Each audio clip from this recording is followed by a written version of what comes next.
Welcome to The Intuitive Therapist with Janis Cohen, therapist, clairvoyant, empath, and medium. Listen in as she takes a no-nonsense deep dive into real human struggles and how to resolve them. Janis will share channeled information from her spirit guide team, as well as angels and archangels, to help you master your emotional, physical, financial, and spiritual destiny. And now, Janis R. Cohen. Hey y'all, this is Janis Cohen here on the Intuitive Therapist podcast. I am the Intuitive Therapist, and I'm here to talk to you today about the power of your beliefs.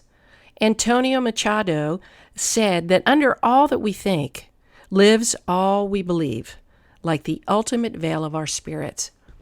Beliefs underlie everything. We are sometimes not even aware we believe. Our beliefs have become so ingrained, especially from our upbringing, that they're so buried underneath, we end up just having habits and behaviors simply because it's what we've known. And many people aren't aware that you can change your beliefs. And I'm going to talk to you about that today because the beliefs that we have, they make a difference between success and failure. What you believe determines what you will do. What you believe about yourself determines what you will do. Beliefs are the meaning that comes from certain situations, okay? So a belief is a feeling of certainty about what something is going to mean to you. Each of us has a core set of beliefs that originated from different experiences in our lives, yet most of us, we don't even realize what they are, like I said, or exactly when we decided to believe what we believe. Sometimes we can identify specific times where like, yep, no question, I had this experience, boom, there's my belief. But most of our beliefs kind of have been indoctrinated into us when we are unaware. We become remiss when we hold a situation accountable for what we believe. We all would be better served to live from an understanding that it is not the events in our lives that shape us. Here's the most important thing, but it's our beliefs as to what those experiences mean that shapes our lives. I'm going to say it again. They're not the events that in our lives that shape us, but our beliefs about what those experiences and events mean that shape who we are. That's why our beliefs are so powerful. Our basic belief system creates a sense of certainty, and it is black and white. I can or I can't. Okay, Henry Ford said, if you believe you can, you can. If you believe you can't, you can't. It's that simple. If we reinforce a belief long enough, rehearsing it in our minds, then it creates a sense of certainty that really settles itself into our body's memory, almost like muscle memory. So just understand, the more you focus on something and reinforce it and reinforce it and reinforce it, the stronger it gets, just as if you were working out or building muscle. A perplexing question that I often ask my clients is, well, what does that mean about you that happened? People will often come in, clients will come in, and they'll talk about a certain experience. And I'll say to them, well, what does that mean about you? And they look at me like, that is one of the weirdest questions I've ever heard. I'm like, that's because nobody's ever asked you. But we interpret who we are. We define who we are based on, of course, not the experience, but the beliefs we have, the feelings we have, and the thoughts we have. So like I said, usually clients repeat this question out loud as they consider their answer. They take a moment, and then they identify the label that they've given themselves because of an experience. We give ourselves labels. For example, I'm a success. I'm a failure. I'm inadequate. I'm strong. I'm a loser. I'm a badass. I'm just like my father. I'm just like my mother. I'm a star. Whatever the label is, I'm not good enough. Once I get my clients to distinguish between, who they are because of what they believe, and then I ask them to really focus on being able to develop a strength-based approach to who they have defined themselves to be. So in other words, I'm asking them to kind of change who they think they are because of a circumstance, because it just takes a moment. So I ask them to alter whatever disempowering belief that they have so that they can move into a more resourceful state and have more powerful beliefs that lead them into better directions in their lives. The challenge with disempowering beliefs is that they begin to limit our quality of life. Not only do we form beliefs without intentionally doing so, a lot of the times, like I said, as we grew up, we kind of experienced things, we were taught things, we took on our parents' belief system, our grandparents' belief system, aunts, uncles, whoever. We also form these beliefs based on misinterpretations of what's happened. There are so many times that we misdiagnose something that's happened, and I'll tell you why. Because we are coming from our own value and belief system. We are not like anybody else.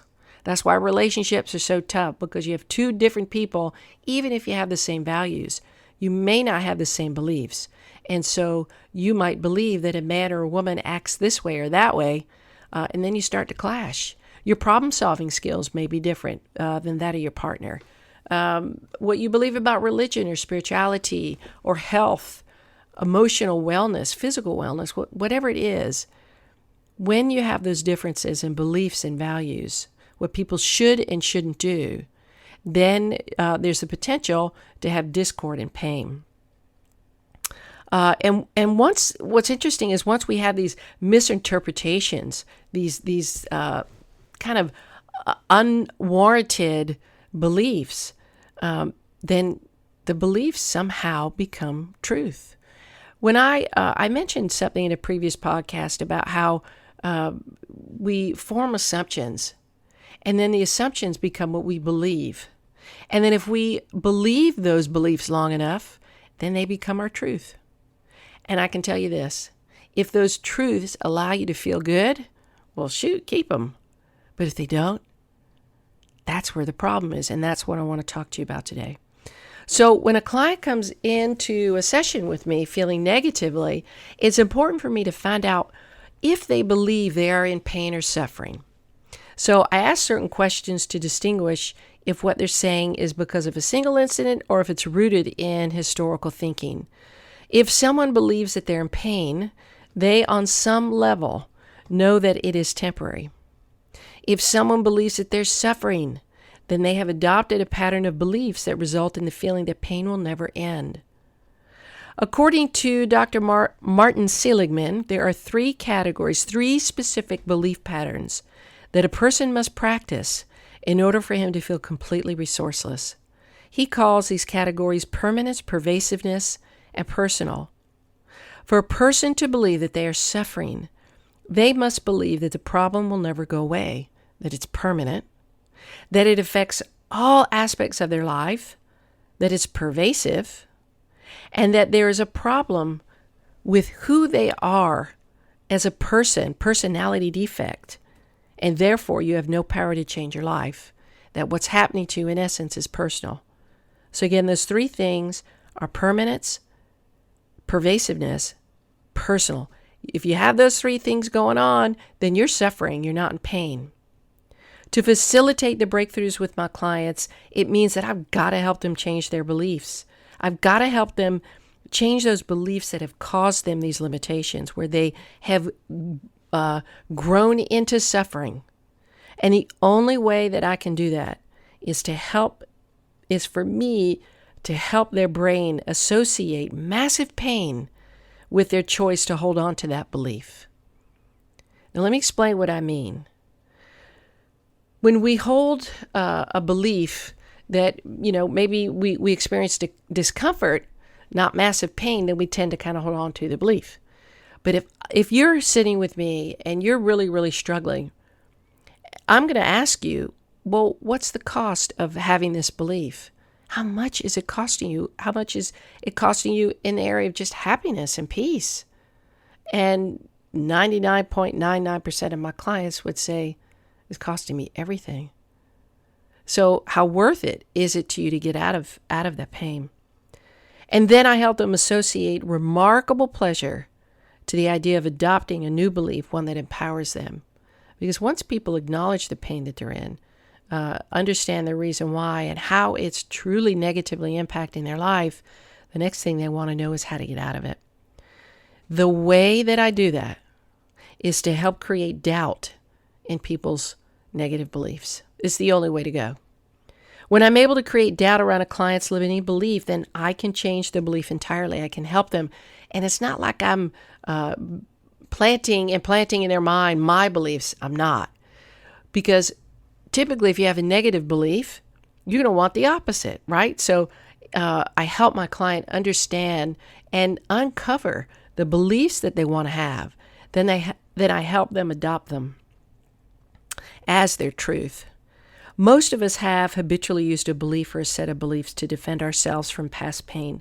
We carry these beliefs forward and apply them throughout our lives as an additional protective mechanism, right? So if I believe, let's say, for example, I had a crappy childhood experience where I felt neglected, I wasn't loved, maybe there was some trauma of different kinds, then I'm going to make sure that nobody gets close. I'm going to make sure that I let somebody know that in a relationship, I already can assume that they're going to hurt me. We could think things like that.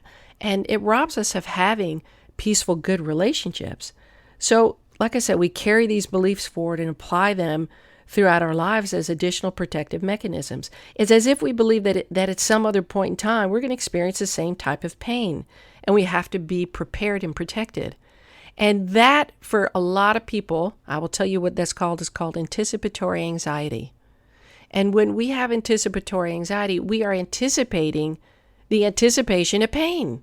We are so focused on the future of what we think is going to happen, the pain that we're going to get in. Guess where we're not? We're not in the present. And so I anchor my clients in the present. And the problem with this defense mechanism of making sure that we convince ourselves that we're going to experience future pain is that the previous beliefs, like we think they're useful, we think they're helpful, but in reality, they're useless. Maybe at the point in time we formed a conclusion, but really, at this point in time, if you were to look at your life, knowing now how much power you have to change your beliefs, how much power you have over your life to take different paths, to choose different actions, can you really be completely aligned with these past beliefs? Can you really believe them anymore? And the question is, if you're going to choose to believe them, are you going to intentionally look for evidence to support your negative belief? Because if you do that, you're screwed. That's all I'm going to tell you. You will not be happy. But if you look for evidence where life is good, where that pain doesn't exist, where that belief doesn't apply, now you're talking.